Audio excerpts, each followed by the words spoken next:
What's going on, everyone? Welcome to another episode of 100 Yards Football Sports Talk Radio.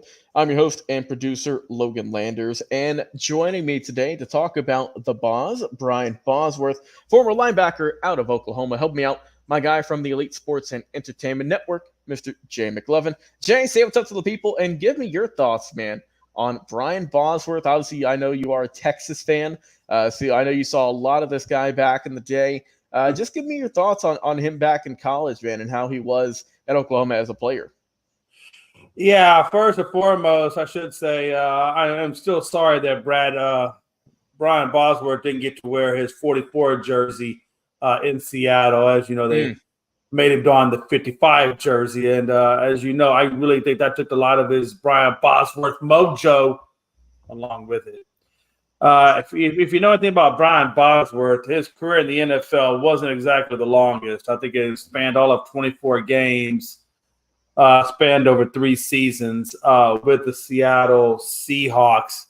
Yep. The guy had a lot of physical injuries. He had a lot of failed physicals due to steroids and stuff like that. So, he kind of came out in that steroid generation there, Logan. He was part of that steroid era. And he is a 2-time Dick Butkus winner, so I do want to make mention of that. He does have 395 career tackles, so I do want to mention that. Obviously, all that in 24 games. But, ultimately, Logan, this guy just never really panned out in the National Football League. He just kind of came in overhyped, almost like a Caleb Williams. Caleb Williams doesn't follow the same footsteps as Brian Bosworth and many of the other predecessors like him that were supposed to be something more than what they became. Jadeveon Clowney for the Houston Texans is another one that comes to mind. DeMarcus Ware for the Cowboys, even today, still comes to mind. I felt like he never reached his full potential. And that's just what happened with Brian Bosworth. The guy just never really got there with his full potential, Logan, and then it just didn't pan out for him. I think he had a better wrestling/adult actor career. Not that he did porn or anything, but he did Stone Cold, One Tough Bastard, Longest Yard with that probably really was his most acclaimed. It was the Longest Yard with Adam Sandler, and then of course there's a few other ones out there that are pretty much just beeline stuff. What Women Want, I think, is one of them, or What Men Want, something like that is one of them. So. Just not a beeline stuff with this guy, Logan. Not really stuff that, we typically would shine upon. Yeah, when you look at his career, obviously, people are going to look at the persona more so than the on-the-field talent. And, I mean, that is kind of what he built his career around, especially in college. That's when it really became a thing. But I do want to shine light, though, because you mentioned it, Jay, and I really want to just hit it home. He is the only 2-time recipient of the Butkus Award in 85 and 86. So, obviously, like I said, this guy was an absolute monster in college. College Football Hall of Famer.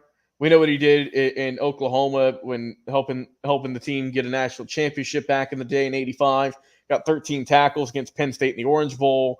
As a unit, right, just being on the team, for Oklahoma, his teams went 31-4-1 overall during his time there. 3-time all-conference selection. Set a school record also with 22 tackles in a game against Miami in 86. Finished 4th in the Heisman that year as well. And he led the team in tackles in all 3 years he was there, man. Close to 400 all in all. Played with some good players as well. Tony Casellas, Keith Jackson, name a couple. And like you mentioned, when he went to the NFL, he had all the hype around him. You mentioned how he couldn't have his number 44, right? He sued the NFL for God's sake. Yeah. He said, "All right, I need my number here. I'm going to sue you. I'm going to sue the league so I can get this number." And NFL said no, but ultimately, in the long run, he got his win because in 2015, many years after he was gone from the game, they decided that linebackers could wear numbers in the 40s. So, he couldn't get it, but overall, hey, he like I said, had a good run in college.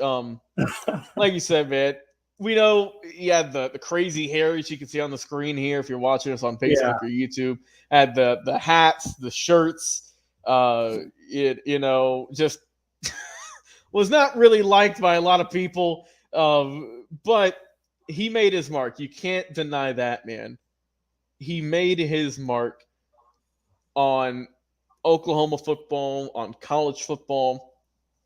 Like I said, got into the league and didn't pan out as much, especially as much as they thought. Because, look, man, Seattle signed him to a large deal at the time. Biggest contract in team history at that point for a rookie, 10 years for $11 million. So, obviously, Seattle thought the world of this guy in the supplemental draft. They thought that this guy was going to be the anchor for their team for a while. Right. Unfortunately, didn't work out. Did not work out. We know obviously the games with Denver, right? John Elway, he was talking trash to them. And you selling T-shirts, I remember. He's selling T-shirts. What was it? It was what's a Bosworth? It's nothing.